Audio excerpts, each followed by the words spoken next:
تو بھی وہ فیل کنسیڈر ہوگا. تو یہ جو مارکس شو ہو رہے ہیں سی ایم ایس کے تھرو، دیکھیں سی ایم ایس جو ہے وہ تو ایک فائنل آپ کو گریڈ جو بھی آ جائیں وہ شو کر رہا ہوتا ہے، لیکن اس کی پھر کیلکولیشن نیچے ہم نے ڈسکلیمر دیا ہوا ہے کہ اگر 40% سے اوپر نمبر ہے اور پھر بھی آپ فیل شو ہو رہے ہیں یا ری اپیئر ایگزامینیشن شو ہو رہے ہیں، تو ان دونوں کے علیحدہ مطلب ہے. یعنی فیل ہے تو اس کا مطلب کہ آپ نے وہ کورس دوبارہ ری رجسٹر کروانا ہے، دوبارہ اس میں ایڈمیشن لینا ہوگا سارا پروسیس دوبارہ اس کورس میں، اس کورس کے اندر جس میں. اور اگر ری ایگزامینیشن ہے تو ظاہر ہے آپ کو ایگزام کا ایک اور موقع دیے گا. آپ صرف امتحان میں فیل تھے اور اس کے نمبر جو ہے ظاہر اگر 20 آئے ہیں 100 میں سے یا 30 آئے ہیں تو بھی آپ فیل ہیں. اگر اس کو پرسنٹیج نکالیں تو 70% کا جو ہے وہ 100 میں سے 70% وہ 28 مارکس بنتے ہیں، پھر 30 کا جو ہے وہ 12 مارکس بنتے ہیں. تو یہ منیمم مارکس لیں گے تو آپ پاس ہوں گے. تو دونوں ملا کے 40 ہو جاتے ہیں.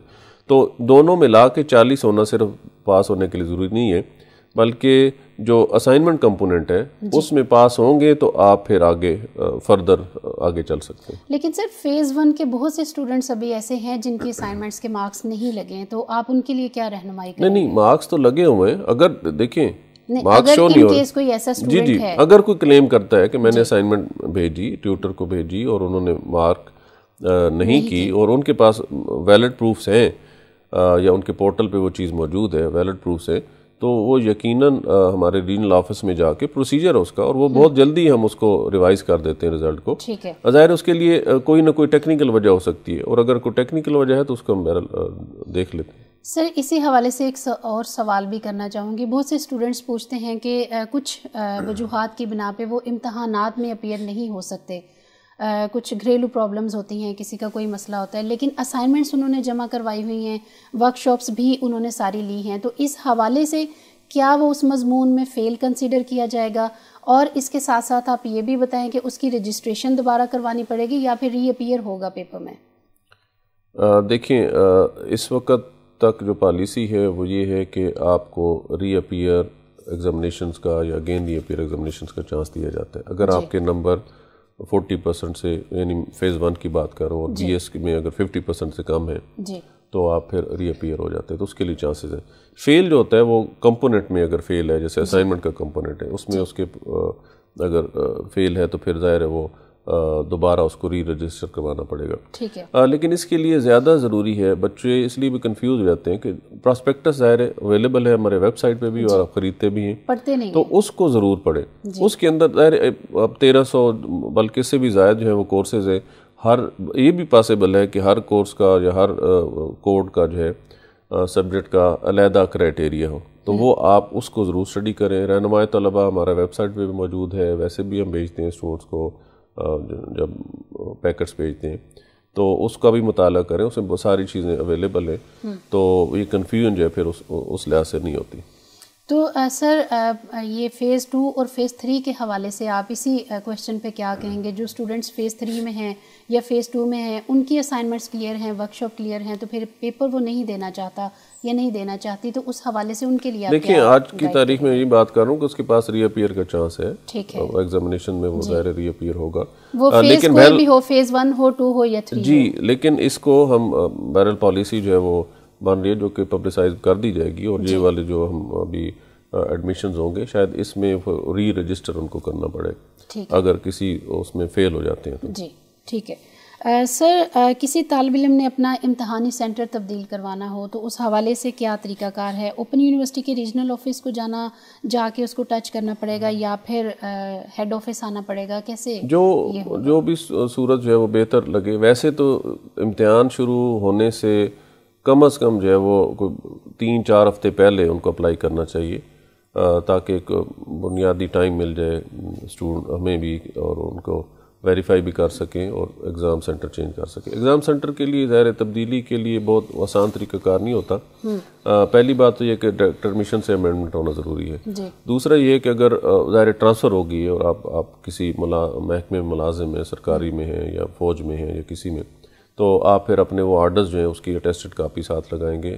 پرسکرائب فیس ہے وہ آپ ساتھ لگا کے تو آپ شعبہ امتحانات کو بھیج سکتے ہیں. اسی طرح اگر اس عرصے میں شادی ہو گئی ہے کسی بچی کی اور وہ ایک شہر سے دوسرے شہر میں، اور وہ اپنے پھر جو بھی ڈاکومنٹس ہیں جیسے نکاح نامہ ہوتا ہے اور ویلڈ ڈاکومنٹس وہ ساتھ لگائیں گے، تو یہ 2 صورتیں بہت یعنی ریگولر ہوتی ہیں، اہم ہوتی ہیں. اس کے علاوہ جو ہے وہ کیس ٹو کیس بیسس پہ ہم کر رہے ہوتے ہیں. مثلاً 2 بچیاں ایک ہی گھر کی بہنیں ہیں اور ان کا ایگزامینیشن سینٹر 2 علیحدہ جگہ پہ آیا جبکہ امتحان ایک ہی ہے, میٹرک کا ہے یا ایف اے کا ہے یا بی اے کا, دونوں وہ دے رہی ہیں. تو وہ اگر کوئی والدین ہم سے رجوع کرتے ہیں تو ان کو کوئی ایک سینٹر ہم پھر کر دیتے ہیں. اگر جینڈر کا کوئی ایشو ہے, مثلا کوئی میل فیمیل میں غلطی سے پنچ ہو گیا یا فیمیل میل میں پنچ ہو گئی, تو وہ بھی ہم تبدیل کر لیتے ہیں. ایک اور صورت ہوتی ہے کہ تحصیل غلط پنچ ہو جاتی ہے. مثلا پورا ایڈریس تو راولپنڈی کا ہے لیکن تحصیل وہ مری کی پنچ ہو گئی, تو وہ بھی ہمارے ریجنل ڈائریکٹرز کو اختیار ہے کہ اس کو تبدیل کر سکتے ہیں. ٹھیک ہے. اور اگر کوئی یہ کہے کہ میرے گھر سے کافی فاصلے پہ سینٹر بنا ہے تو اس حوالے سے نہیں, شہر میں تبدیلی نہیں ہوتی, وہ ظاہر کسی کے قریب ہوگا اور کسی کے دور ہوگا. مطلب یہ تو کوئی بھی ادارہ آپ لے لیں, وہ کسی کے گھر کے بہرحال قریب ہوگا لیکن دوسرے کے لیے وہی چیز دوری کا باعث ہوگی. ٹھیک ہے. تو سر جن امتحانات کو پوسٹ پون کیا گیا تھا, ملتوی ہوئے تھے, ان کی roll number slips website سے ہٹا دی گئی تھی, تو ابھی رول نمبر سلپس کب تک اپلوڈ ہو جائیں؟ اویلیبل ہیں جی, کل اویلیبل ہیں. تو اسٹوڈنٹس آپ کی رول نمبر سلپس جو نئی ہیں, جو ملتوی شدہ امتحانات تھے اس کی جو ہٹا دی گئی تھی, ابھی new roll number slips website پہ آ چکی ہیں, اویلیبل ہیں. آپ وہاں سے جا کے اپنی رول نمبر سلپ, اپنا امتحانی سینٹر اور آپ کی ڈیٹ شیٹ جو آپ ایک کلیم کر رہے تھے کہ وہ جو باریک باریک لکھی ہوئی ڈیٹ شیٹ ویب سائٹ پہ آئی ہے, ہمیں اس کی سمجھ نہیں آتی, تو آپ اپنی رول نمبر سلپ کے تھرو اپنی ڈیٹ شیٹ کو چیک کر سکتے ہیں اور آپ کی نیو رول نمبر سلپ جو ہے اس کو اپلوڈ کر دیا گیا ہے.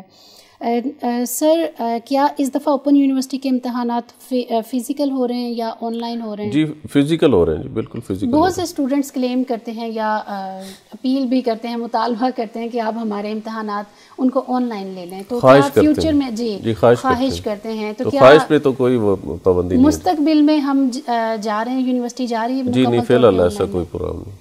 ٹھیک ہے. تو اسٹوڈنٹس ابھی فی الحال تو ایسا کوئی پروگرام نہیں ہے, فزیکل ہی آپ کو امتحانات دینے پڑیں گے. جو اسٹوڈنٹس خواہش رکھتے ہیں اپنے دل میں ایک معصوم سی کہ پیپر جو ہیں آن لائن لے لیے جائیں اور کاپی پیسٹ کر دیا جائے میٹیریل, تو ایسا ابھی کوئی چانس نہیں ہے.